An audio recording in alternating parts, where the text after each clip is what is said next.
Now, World War I had devastating results. The total number of military and civilian casualties in World War I was around 40 million. There were 20 million deaths and 21 million wounded. The total number of deaths includes almost 10 million military personnel and about 10 million civilians. The Entente powers, also known as the Allies, lost about 6 million soldiers, while the Central Powers lost about 4. As you can see in the map, the Ottoman Empire, Bulgaria, Hungary, and Germany fought against Allied powers, which included France, Italy, Great Britain, Russia, Greece, and then the United States, which joined the Allied powers very briefly before the end of the war. So what was the period between 1914 through 1945 was like? In terms of American literature, of course. Many historians have characterized the period between the two world wars as the United States' traumatic coming of age, despite the fact that the US direct involvement was relatively brief, which started in 1917 and ended in 1918. The US casualties were fewer than those of its European allies and foes.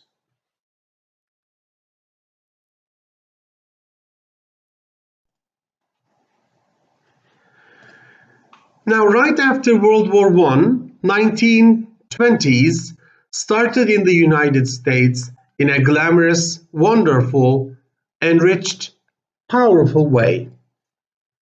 In the post-war big boom, businesses flourished and the successful prospered beyond their wildest dreams. For the first time, many Americans enrolled in higher education. In the 1920s, college enrollment doubled. The middle class prospered.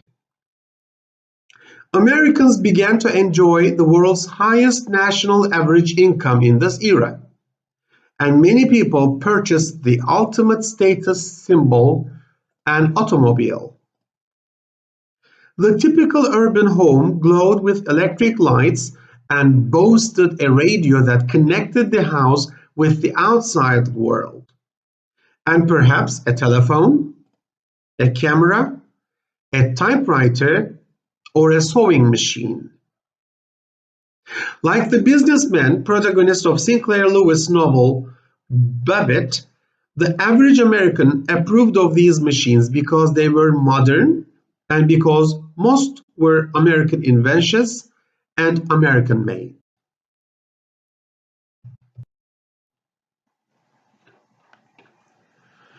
Americans of the Roaring Twenties fell in love with other modern entertainments.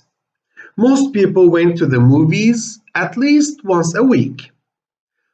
There was a prohibition, though, that is to say, a nationwide ban on the production, transport, sale, and consumption of alcohol throughout the United States. The prohibition began in 1919, and many underground speakeasies and nightclubs proliferated, featuring jazz music, cocktails, and daring modes of dress and dance. In that sense, dancing, movie-going, automobile touring, and radio were national crazes. American women in particular felt liberated. Many had left farms and villages for home front duty during war and had become resolutely modern. They cut their hair short, bobbed, wore short flapper dresses, and gloried in the right to vote assured by the 19th Amendment to the Constitution passed in 1920. They boldly spoke their mind and took public roles in society.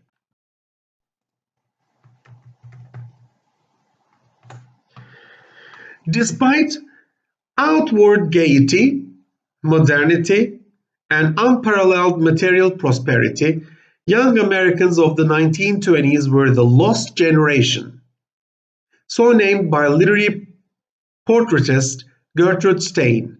Without a stable, traditional structure of values, the individual lost a sense of identity.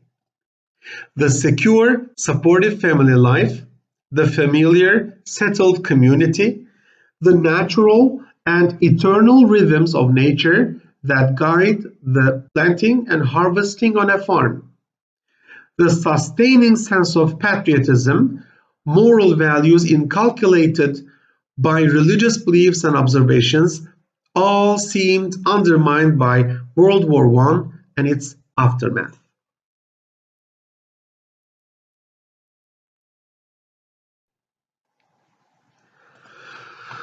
Modernism appeared during 1920s in its most heightened sense.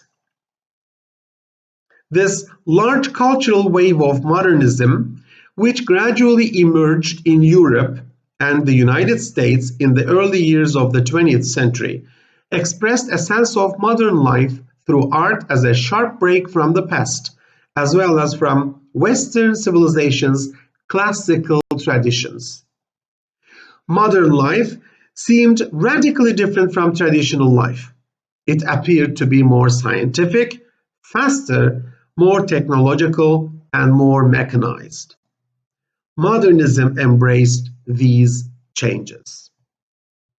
In literature, Gertrude Stein developed an analog to modern art. A resident of Paris and an art collector, Stein once explained that she and Picasso were doing the same thing, he in art and she in writing. Using simple, concrete words as counters, she developed an abstract, experimental prose poetry. The childlike quality of Gertrude Stein's simple vocabulary recalls the bright, primary colors of modern art, while her repetitions echo the repeated shapes of abstract visual compositions, such as those produced by Picasso. By dislocating grammar and punctuation, she achieved new abstract meanings, as in her influential collection Tender Buttons, which was published in 1914, which views objects from different angles, as in Cubist painting. Ezra Pound was one of the most influential American poets of this century. From 1908 to 1920, he resided in London, where he associated with many writers, including William Butler Yeats, for whom he worked as a secretary, and T.S. Eliot, whose Wasteland he drastically edited and improved. Later, Ezra Pound was closely associated with a group of poets who identified themselves as imagists. Robert Frost was another poet who was very famous and very productive, prolific during the time period between World War I and World War II. Robert Frost was born in California, but raised on a farm in the northeastern United States until the age of 10. Like Eliot and Pound, he went to England, attracted by new movements in poetry there. He was a charismatic public reader. He was renowned for his tours throughout Europe. He read an original work at the inauguration of President John F. Kennedy in 1961 that helped spark a national interest in poetry. His popularity is easy to explain. He wrote of traditional farm life appealing to a nostalgia for the old ways. His subjects were universal, however: apple picking, stone walls, fences, and country roads. Prost's approach was lucid and accessible. He rarely employed pedantic allusions or ellipses. His frequent use of rhyme also appealed to the general audience. Well, Prost's work is often deceptively simple. Many poems suggest a deeper meaning, though. For example, A Quiet, Snowy Evening by an almost hypnotic rhyme scheme may suggest the not entirely unwelcome approach of death. William Carlos Williams was another poet of this period. He was a practicing pediatrician throughout his life.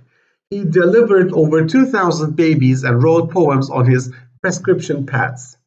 Williams was a classmate of poets Ezra Pound and Hilda Doolittle, and his early poetry reveals the influence of imagism. He later went on to champion the use of colloquial speech. His ear for the natural rhythms of American English helped free American poetry from the iambic meter that had dominated English verse since the Renaissance. His sympathy for ordinary working people, children, officers, students, housewives, and everyday events in modern urban settings make his poetry attractive and accessible. The red wheelbarrow, if you remember, like a Dutch still life, finds interest and beauty in everyday objects. Langston Hughes was an African-American poet, one of the many talented poets of the Harlem Renaissance of the 1920s, in the company of James Weldon Johnson, Claude McKay, Countee Cullen, and others, was Langston Hughes.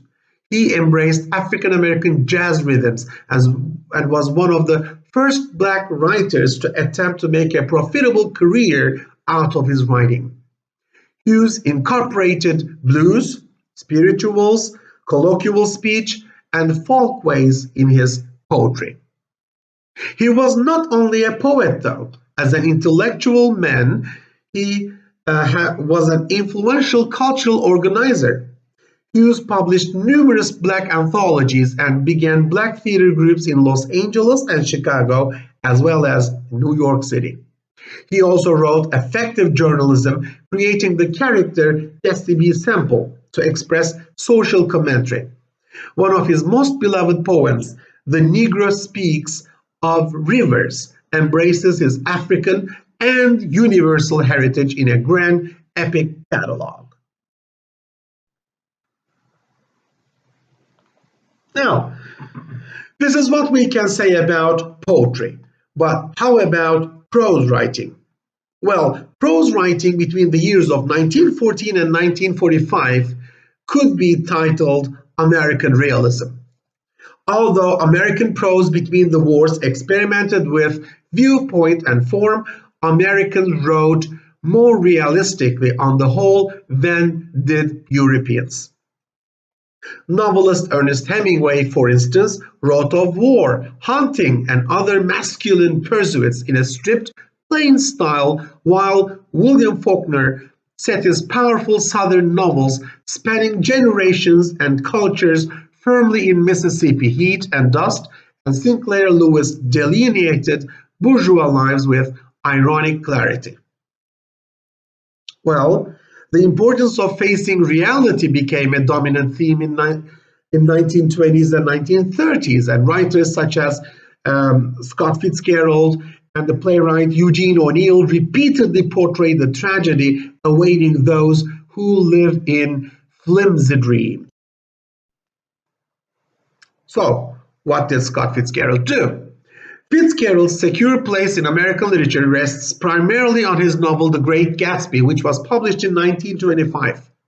It's a brilliantly written, economically structured story about the American dream of the self-made man. The protagonist, the mysterious J. Gatsby, discovers the devastating cost of success in terms of personal fulfillment and love. Ernest Hemingway, one of the most masculine writers of American literature, wrote in very plain, short sentences. And he came from the US Midwest, being born in Illinois and spending his childhood vacations in Michigan on hunting and fishing trips. He started to write about his childhood through his stories he called Nick Adams stories. Being an ambulance driver during World War I, he was wounded and hospitalized for 6 months. And after the war, as a war correspondent based in Paris, he met expatriate American writers such as Sherwood Anderson, Ezra Pound, Scott Fitzgerald, and Gertrude Stein. And Stein in particular influenced Hemingway's spare and plain style. William Faulkner was born to an old Southern family, and he created an entire imaginative landscape, Yoknapatawpha County, mentioned in numerous novels, along with several families with interconnections extending back for generations. While Faulkner recreates the history of the land and the various races, Native Americans, African Americans, Euro-Americans, and various mixtures who have lived on it. An innovative writer, Faulkner experimented brilliantly with narrative chronology, different points of view, and voices, including those of outcasts, children, illiterates, and mentally disturbed. And the rich and demanding Baroque style gave extreme energy to his long sentences and complicated subordinate parts. Most of these novels written by Faulkner use different characters to tell parts of the story and demonstrate how meaning resides in the manner of telling as much as in the subject at hand. Well, some of his novels include The Hamlet, The Town, and The Mansion, in which he talks about ambition, passion, and love that resided in the South. Eugene ONeill is the great figure of American theater in 1920s. His numerous plays combine enormous technical originality with freshness of vision and emotional depth. ONeill's earliest dramas concern the working class and poor. Later works, however, explore subjective realms such as obsessions and sex, and underscore his reading in Freud and his anguished attempt to come to terms with his dead mother, father, and brother. His play Desire Under the Elms, written in 1924, recreates the passions hidden within one family. And these powerful plays reveal different personalities reverting to primitive emotions or confusion under intense stress. ONeill continued to explore the Freudian pressures of love and dominance within families in a trilogy of plays collectively entitled Morning Becomes Electra, which was published in 1931.